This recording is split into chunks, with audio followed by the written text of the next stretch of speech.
Warahmatullahi wabarakatuh. Sampurasun.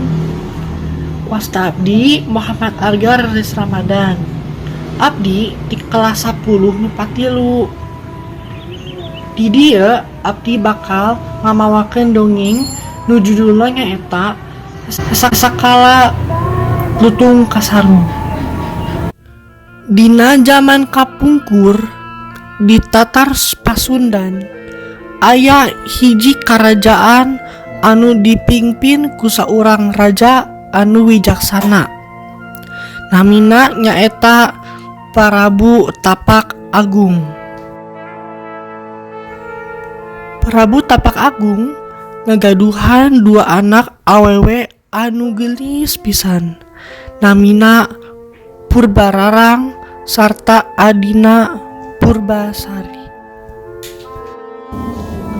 Dina manci ngadeketan akhir hayatna, Raja Prabu Tapak Agung nunjuk Purbasari pikeun ngagentosan jabatanana. Abdi tos sepuh teuing, waktuna abdi turun tahta. Lamun Purbararang henteu satuju. Abdi putri anu kedah bapa pilih, kuduna abdi anu ngagantikeun bapa. Ceuk Purbararang. Kusabab sirik Purbararang teras pangadukeun niat jore ka Purbasari sareng manggihan nini sihir anu nyieun Purbasari kulitna barobah jadi kaayaan totol-totol hideung.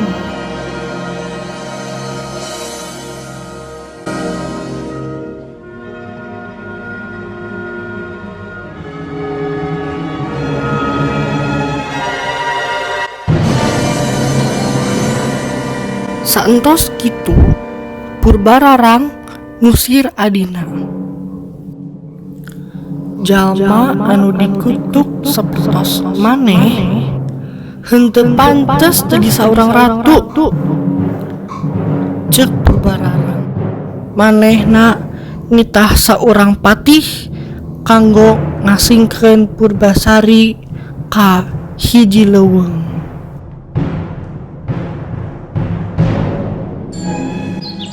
Sing tabah Tuan Putri, cocobi ieu tangtos pasti lekasan anu maha kawasa. Hatur nuhun, bales Purbasari. Talila di leuweung Purbasari ngagaduheun seueur rencangan nu mangrupakeun sasatoan anu balalager ka manehna. Di antarana aya hiji monyet anu buluan hideung namina Lutung Kasarung. Monyet eta paling perhatian sareng sok pahur Purbasari. Dina onggalungu Lutung Kasarung ngalakukeun semedi menta ka dewata hiji tawata.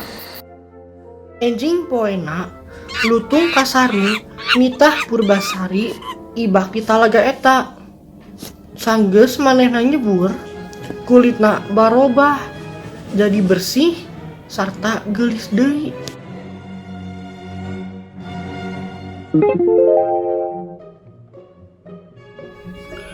Isukna Purbararang manggihan Purbasari.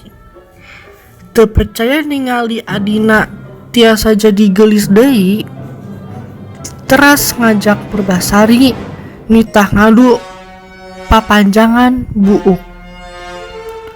Saha anu paling panjang buukna, manehna anu menang, saur Purbararang.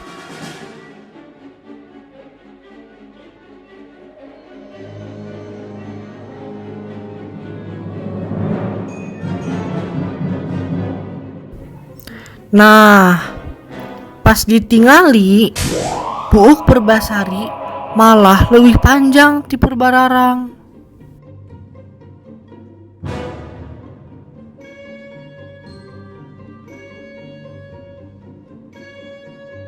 Hayu, urang paganteng-gantengan tunangan.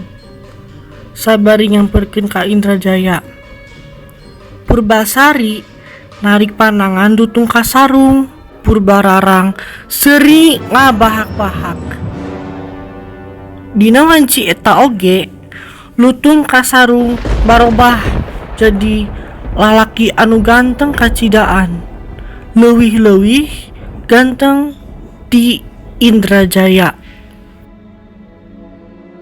Purbararang akhirna ngaku kaelehanana sarta minta maaf bikin kalepatan salila ieu ka Purbasari. Purbasari anu bageut langsung ngahampurakeun sagala kasalahan kakana Purbararang. Sanggeus kejadian eta, akhirna Purbasari jadi saurang ratu direndengan ku saurang lalaki idamanna nyaeta Lutung Kasari.